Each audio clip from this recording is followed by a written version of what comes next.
আসসালামু আলাইকুম রহমতুল্লাহি ওয়া বারাকাতুহু। নেটগুলো সব এক জায়গায় করতেছি, পরবর্তী অলরেডি কাজে লাগবো।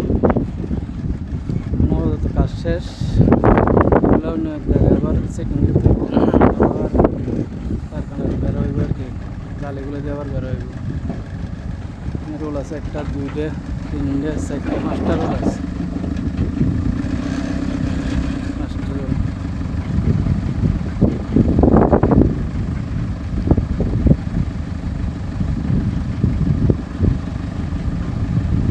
উপরে নেটটা সরাইলো আগে।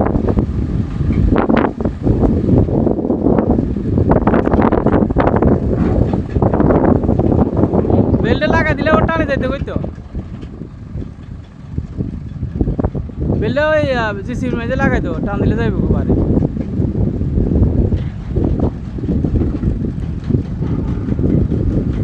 হ্যাঁ, এক কথা লাগাই তো।